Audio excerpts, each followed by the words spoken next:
할렐루야. 네, 오늘 우리에게 은혜 주실 하나님을 찬양합니다.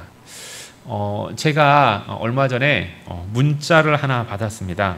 그런데 그 문자는 저만 받은 게 아니라 아마 여러분 대부분도 그 문자를 받았을 거예요. 무슨 문자였냐면, 그 추석을 맞이해서 보이스피싱에 주의하라는 문자였습니다.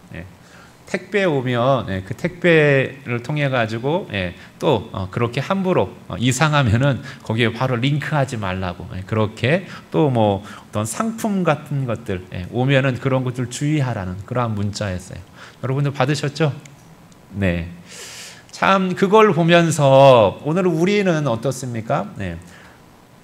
정보가 차고 넘치는 그러한 시대에 살고 있는데, 그런데 그러한 정보 가운데는 또한 무슨 정보도 차고 넘치는 거예요?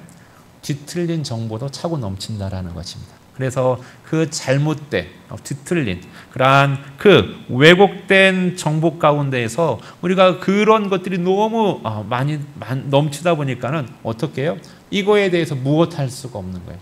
확신할 수가 없는 거예요. 그래서 잘못해서 그 정보를 진짜로 오해하고 그걸 받아들였을 때 큰 낭패를 보는 것을 우리 주변에서 너무나도 그렇게 쉽게 보게 되어지는 거예요. 그러면서 우리의 그러한 모습들이 정말로 왜곡되고 뒤틀려진 그러한 정보로 이렇게 또한 넘치고 있는데, 사실 또한 우리 가운데 넘치는 것이 또 하나가 있습니다. 우리 가운데 넘치는 것은 또한 사랑이겠죠.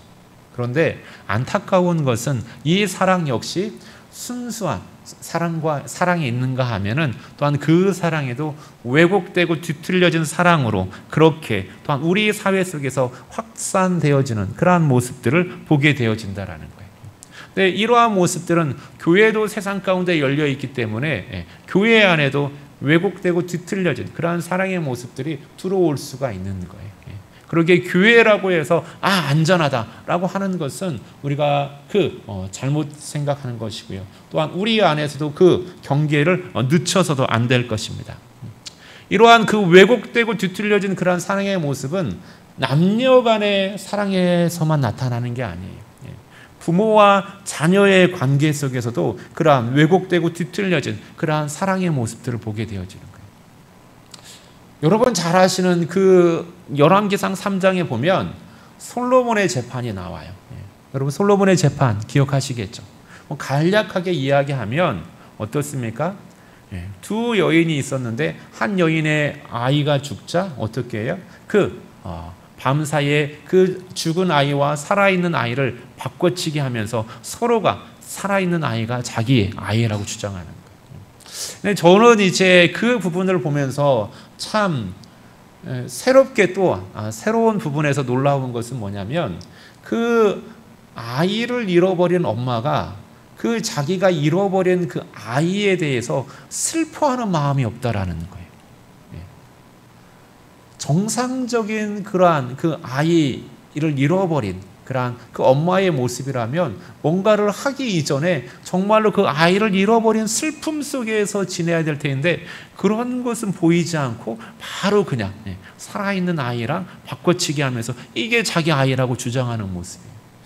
그런 모습 속에서 이게 지금 뒤틀려진 그러한 부모의 사랑, 그리고 그것은 사실 사랑이라고 보다는 무엇이라고 느껴지냐면 필요라고 생각이 되어지는. 그러니까는 그 여인은 아이를 사랑해서 갖기보다는 그 아이가 무슨 이유에서든지 필요하기 때문에 그 아이를 자기 아이라고 그렇게 주장하는 것이 아닌가, 그런 생각을 하게 되어지는 거예요.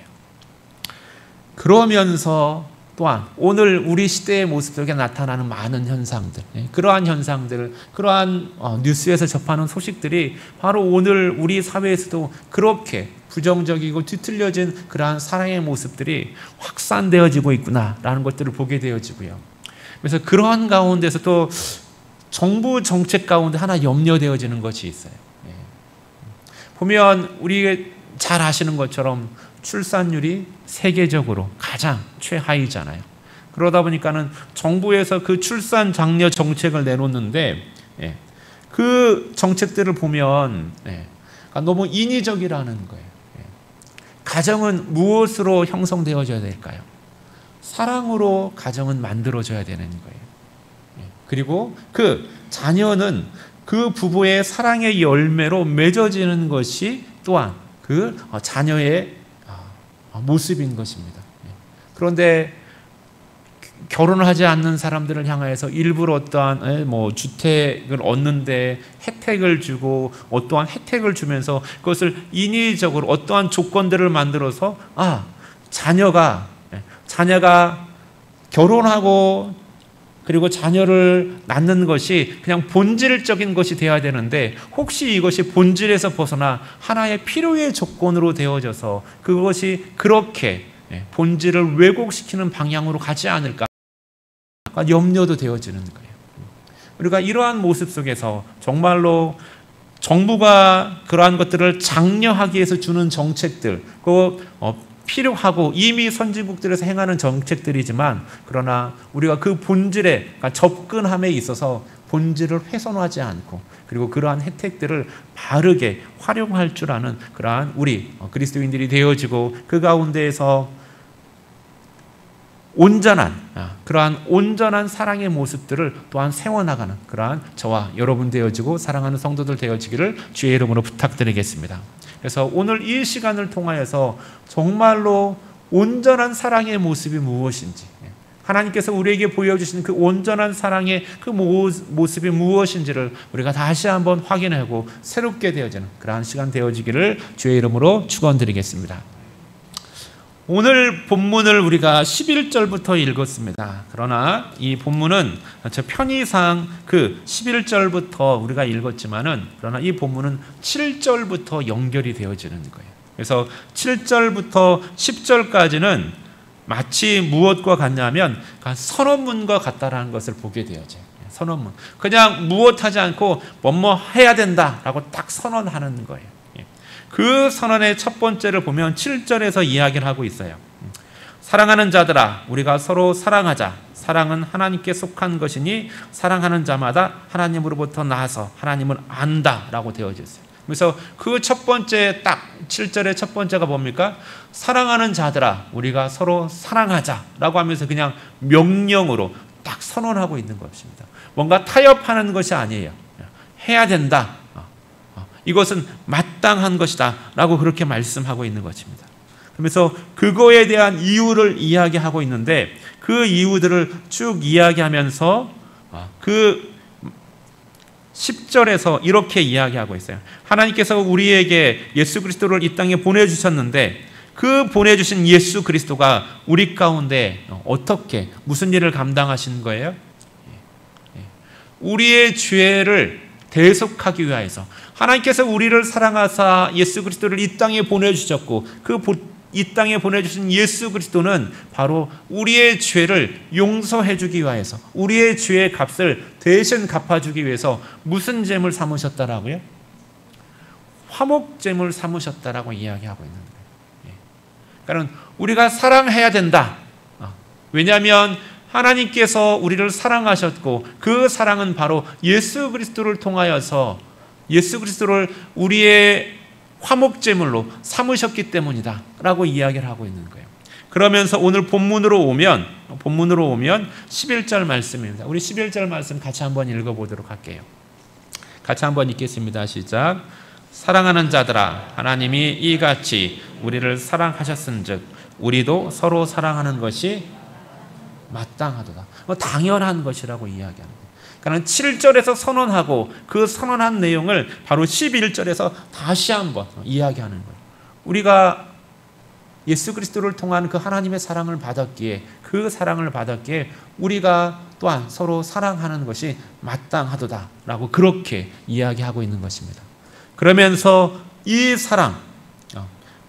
사랑이 어떠한 사랑인지를 이야기해 주고 있는데 하나님께서 우리에게 부여해 준 사랑은 무슨 사랑이냐면 오늘 제목이 뭡니까?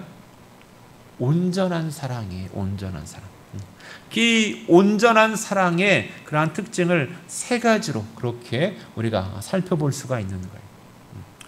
첫 번째, 하나님께서 우리에게 허락하여 주신 그 사랑은 온전한 사랑인데 그 온전한 사랑, 바로 그 온전한 사랑은 어떠한 특징을 가지고 있냐면 그 온전한 사랑 속에서 바로 하나님께서 우리 안에 거하고 계시다라는 겁니다. 이걸 우리가 흔히 내주하신다라고 그렇게 표현을 하고, 또한 제가 축도할 때도 이렇게 성령의 내주하심이라고 그렇게 표현을 하는데요. 우리가 지난 시간의 말씀 속에서도 배웠죠. 하나님께서는 우리를 자녀 삼아 주셨고, 그리고 우리의 삶을 어떻게 하여 주신다라고 했어요? 인도하여 주신다라고 했어요. 그 인도하여 주심을 오늘 본문에서는 계속해서 강조하는 것을 보게 되어지고 있어요. 12절에 보면 어떻습니까? 어느 때나 하나님을 본 사람이 없을 때 만일 우리가 서로 사랑하면 하나님이 우리 안에 어떻게 하시고요? 거하시고라고 했어요. 우리 안에 거하신다라는 것입니다. 우리 안에 있다라는 것입니다. 그러면서 그의 사랑이 우리 안에서 어떻게 해요? 온전히 이루어지느니라 라고 말씀하고 있어요.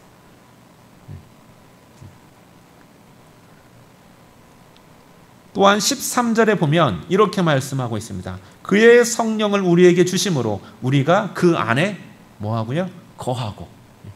하나님이 우리 안에 거할 뿐만 아니라 또한 우리도 그의 안에 거하신다라고 이야기하고 있어요. 그러면서 그가 우리 안에 거하시는 줄을 아느니라.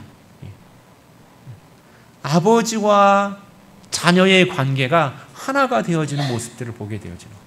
그러면서 예수님이 하나님과의 관계를 표현할 때 내가 아버지 안에 거하고 아버지가 내 안에 거하신다라고 하셨는데, 그 말씀 그대로 이제는 예수 그리스도 안에서 하나님의 자녀가 된 우리들이 하나님이 우리 안에 거하시고 우리가 하나님 안에 거하신다라는 거예요. 무엇 때문에요? 하나님의 그 온전한 사랑하심 때문에, 그리고 그 하나님의 온전하신 사랑 안에서 또한 우리가 거함으로 인하여서, 그러면서 그 하나님의 온전하신 사랑의 그 특징이 있다라면 그것은 바로 하나님이 우리 안에 거하시고 우리가 그 안에 거하시면서 함께하고 있다라는 것을 보게 되어집니다. 그래서 누구든지 예수를 하나님의 아들로 시인하면 하나님이 그 안에 거하시고 그도 그 하나님 안에 거하느니라. 16절 말씀 이렇게 말씀하고 있죠. 하나님이 우리를 사랑하시는 사랑은 우리가 알고 믿었느니 하나님은 사랑이시라. 사랑 안에 거하는 자는 하나님 안에 거하고 하나님도 그 안에 거하시느니라. 이 가운데에서 그 하나님의 온전한 사랑 속에서 가지고 있는 그 첫 번째 특징은 바로 하나님께서 우리 안에 거하시고 우리가 하나님 안에 거하시고, 그러면서 이 관계는 무슨 관계라고 했어요? 무엇 끊을 수 있는 관계라고요? 어떠한 것으로, 로마서 8장의 말씀과 같이 그 이 세상 어떠한 것으로도 끊을 수 없는 관계이고, 그러게 이 관계 속에서 어떻습니까? 하나님의 그 인도하심 속에 있을 때 목자는 양을 알고 양도 목자의 음성을 알고 목자를 따라가면서 이 하나님 하나 되어지는 그러한 관계로 나아가는 거예요. 이게 바로 하나님께서 우리에게 허락하여 주신 그 온전한 사랑의 첫 번째 특징이라는 것입니다. 두 번째 특징을 한번 보도록 할까요? 두 번째 특징은 담대함이라는 것입니다. 담대함. 17절에서부터 보면 뭐라고 말씀하고 있냐면 사랑 안에는 무엇이 없다라고요? 우리가 담대함을 가지게 한다라고 했어요. 담대함. 담대한다라는 것은 무엇이 없는 거예요? 두려움이 없는 거예요. 두려움. 그런데 이 담대함, 두려움이 없는 이 담대함은 무엇을 통해서 이루어졌을까요? 다른 것으로 이루어진 것이 아니라 예수 그리스도의 십자가의 대속의 사건으로 예수님께서 우리의 죄를 대신 감당해 주셨기 때문에 우리가 이 담대함을 갖는 거예요. 이 담대함은 그냥 담대함이 아니라 누구에게로 나아갈 수 있는 담대함이에요? 하나님께로 나아갈 수 있는 담대함이에요. 하나님께로 나아갈 수 있는 담대함. 하나님께로 나아갈 때 그 얻는 담대함. 그런데 왜 하나님께로 나아갈 때 이 담대함이 필요하냐면 예수 그리스도의 십자가의 그 대속을 경험하지 않은 사람들에게는 통과해야 될 것이 있는데 그것은 바로 뭐냐면 심판이라는 것입니다. 심판. 오늘 분명히 17절에서 말씀하고 있잖아요. 그 담대함을 언제 가지게 되어지냐면 심판날에 담대함을 가지게 한다라고 말씀하고 있어요. 그러면서 그 이 심판날에 우리가 담대함을 가지게 되어지는데 바로 우리는 무엇을 가지고 있기 때문에요? 하나님의 그 온전한 사랑을 가지고 있기 때문에 그렇습니다. 그러기에 그 온전한 사랑이 무엇을 쫓아내어지는 거예요? 두려움을 쫓아내어지는 거예요. 심판으로부터의 두려움, 나의 죄로 말미암아 내가 영원히 형벌을 받아야 되는 그러한 형벌에 놓여져 있는 그러한 형벌의 대상이라는 그 사실, 그 두려움 앞에서 무엇을 얻게 되어지는 거예요?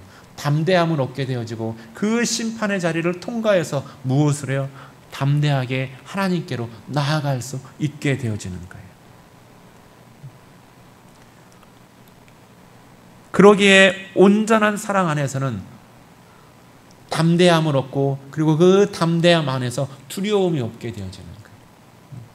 여러분, 이 온전한 사랑을 우리가 담대한 이 사랑을 갖게 하는 것은 다른 것 때문에 그러는 것이 아니에요. 바로 그 십자가의 희생이 있었기 때문에 바로 우리가 그 온전한 사랑을 바로 누리게 되어지는 것입니다. 여러분, 우리가 뒤틀려진 사랑들을 한번 본다라면 어떨까요? 예수 그리스도를 통하여서 하나님께서 우리에게 부여해 주신 사랑은 십자가의 사랑이고 그리고 그 사랑은 바로 무엇과 연결이 되어지는 거예요? 희생의 사랑인 거예요. 그런데 오늘 우리의 사회 속에서 보여지는 그러한 사랑, 뒤틀려진 사랑의 모습을 보면 그 사랑은 희생의 사랑이 아닌 자기 중심적인 이기적인 사랑임을 보게 되어지는 것입니다. 그러기에 그것은 어떻게 해요? 사랑이 아니라 자기 욕심에 불과한 거예요. 그것이 누구와 누구와의 관계에 있어든 자기 욕심적인 사랑은 그건 온전한 사랑이 되어지지 않을 것이고요. 그리고 또한 그러한 사랑은 어떻게 해요? 세상에 드러났었을 때 세상에 드러나야지기를 뭐 할까요? 두려워하는 거예요. 두려워하는 거예요. 여러분이 가지고 있는 관계, 내가 가지고 있는 여러분이 지금 누구와의 어떠한 사랑의 관계를 가지고 있다라면 그 관계가 드러났었을 때 세상 가운데 밝은 빛에 드러났었을 때 이것이 기쁨이 되어지고 또한 즐거움이 되어지는지 함께 기뻐할 수 있는 것이라면 그건 온전한 사랑이 되어질 것입니다. 그런데 그것이 드러났었을 때 두렵고 떨리고 피하고 싶음이 있다라면 그것은 온전한 사랑이 아니라 바로 하나님께서 우리에게 부여해 준 사랑이 아니라 왜곡되고 뒤틀려진 그러한 사랑일 수 있다라는 거죠. 그러기에 바로 그 근본적인 그 중심에는 바로 무엇이 있다라는 거예요? 우리가 두려움 없이 하나님 앞에 나아갈 수 있었던 것, 그것은 바로 십자가의 희생이 그 안에 있었기에 그 하나님의 사랑이 온전한 사랑이 되어서 두려움을 내쫓고 또한 담대함으로 하나님께 나아갈 수 있는 그러한 사랑이 된다라는 것입니다. 온전한 사랑의 세 번째 특징이 있어요. 이제 이것이 우리가 사랑에 관한 말씀, 하나님의 권능에 관한 말씀 속에서 우리가 또한 가장 중점적으로 봐야 될 것인데요. 그것은 바로 뭐냐면 바로 온전한 사랑은 형제에 대한 사랑으로 이어진다라는 것입니다. 우리가 이번 한 달 동안에 하나님의 권능에 대해서 말씀을 나누었습니다. 그러면 그 하나님의 권능은 바로 하나님과 우리와의 관계 속에 있었기에 우리에게 영향을 미치는 거예요. 하나님의 그 권능이 우리 안에 선한 영향을 주기에 또한 그 하나님이 우리의 하나님이 되어져서 그리고 하나님 다음으로 또한 우리가 또한 하나님의 자녀로서 살아가는 거예요. 만일 그 하나님의 권능이 우리 가운데 하나님은 전능하신 하나님이지만 그 전능하신 그 하나님의 능력이 우리 가운데 돌보심과 사랑으로 나타나지 아니하였다라면 그것은 우리 안에 무의미한 거예요. 그런데 그 하나님의 권능과 그 하나님의 그 능력은 무의미하지 아니하고 우리 가운데 하나님의 돌보심과 사랑으로 우리를 지켜주시고 돌보아 주시기에 바로 그 사랑이 바로 우리의 사랑이 되어지고 그리고 우리가 그 하나님의 그 권능 안에서 하나님의 자녀로 살아가는 것입니다. 그런데 하나님께서 원하시는 것, 하나님께서 우리에게 부여해 주신 그 온전한 사랑은 그 전능하신 하나님께서 나만을 돌보아 주시고 사랑해 주시는 그 사랑에서 멈추는 것이 아니라 그 사랑에서 한 걸음 더 나아가서 어떻게 해요? 하나님의 또 다른 자녀인 우리의 형제를 사랑하는 것입니다. 바로 거기까지 나아가는 것이 바로 이게 하나님께서 우리에게 부여해 주신 온전한 사랑이라는 것입니다. 그러기에 19절 말씀에서 뭐라고 말씀하고 있어요? 19절 말씀에서 우리를 사랑하면 그가 먼저 우리를 사랑하셨습니다.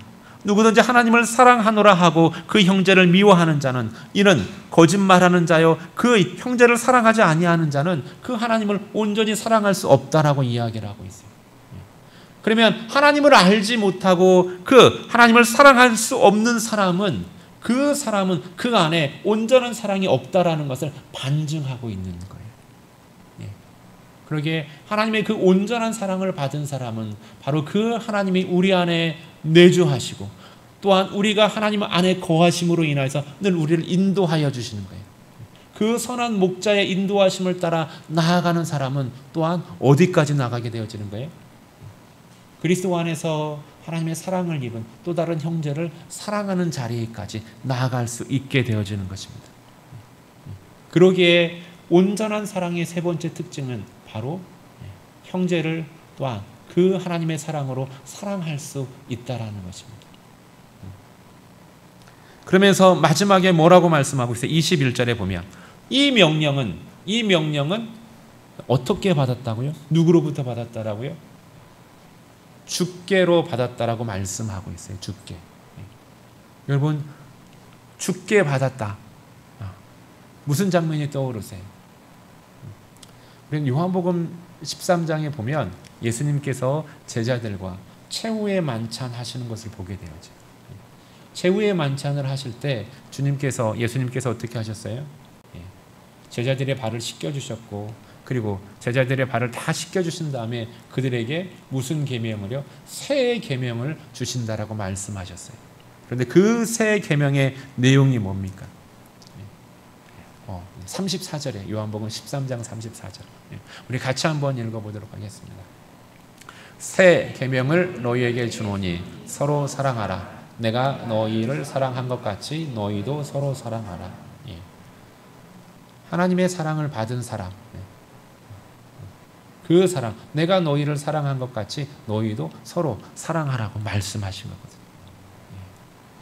하나님의 온전한 사랑을 입은 사람은 또한 그 온전한 사랑 속에서 그 형제에 대한 온전한 사랑으로 나아가게 되어지는 것입니다.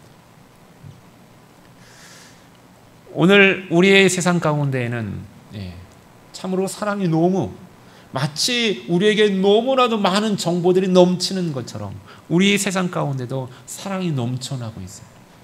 그런데 이러한 사랑 가운데 온전한 사랑과 뒤틀린 사랑을 구별할 줄 아는 그러한 성도 되어지기를 주의 이름으로 축원합니다.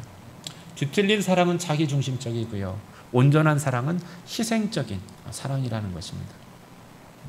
그리고 이것에 대해서 이미 디모데후서에서는 우리에게 명확하게 말씀해주고 있어요. 디모데후서 3장에 보면 말세에는 사람들이 어떻게 해요? 누구를 사랑한다라고요? 자기를 사랑한다라고 있어요. 자기를. 타인을 사랑하는 것이 아니라 하나님 사랑하는 것이 아니라 자기를 사랑한다라고 있어요. 이거 이기적인 사랑인 거죠. 그래서 자기를 사랑하기 위해서 뭔가 필요한 것들을 계속해서 획득하려고 하는 거예요. 그러면서 자기를 사랑하면서 무엇을 사랑한다라고 했어요? 돈을 사랑한다라고 했어요. 쾌락을 사랑한다라고 했어요. 그러면서 무엇에서는 떠나는 거예요? 하나님 사랑에서는 떠나는 거예요. 하나님의 그 온전한 사랑에서는 벗어나고 자기를 사랑하고 쾌락을 사랑하고 돈을 사랑하는 대로 몰려 들어가는 거예요. 그러면서 행복해야 할 것 같죠. 그런데 1절에서는 뭐라고 이야기하면 고통하는 때라고 이야기하고 있어요. 자기를 사랑하면서 그 사랑이 충족되어지지 않음으로 인하여서 더 갈증하면서 더 고통하는 그러한 시대의 모습이라고 말씀하고 있는 것입니다. 그런데요, 이러한 사랑과 달리 예수 그리스도를 통하여서 하나님께서 우리에게 보여주신 그 온전한 사랑은 바로 자기 희생의 사랑이라는 것입니다. 예수 그리스도의 그 십자가의 희생을 감당하면서 우리에게 허락하여 주신 그 사랑이라는 것입니다.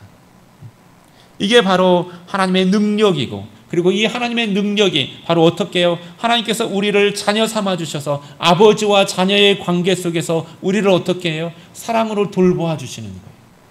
그리고 사랑의 그 돌보심 속에서 하나님의 나라를 우리 가운데 상속하여 주시고, 그리고 우리가 이 다시 오실 하나님 나라를 소망하면서 이 땅 가운데에서 또한 하나님의 나라를 미리 경험하면서 살아가는데, 그 하나님의 나라를 미리 경험하면서 살아가는데 가장 중심적인 가치가 무엇이 되어야 된다라는 거예요?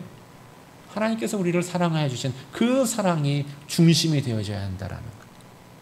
그게 바로 교회 안에서 바로 그 사랑이 중심이 되어져야 한다라는 거고, 그리고 성도와 성도의 관계에서 그 사랑이 중심이 되어져서 하나님의 나라를 이루어 가야 된다라는 것입니다.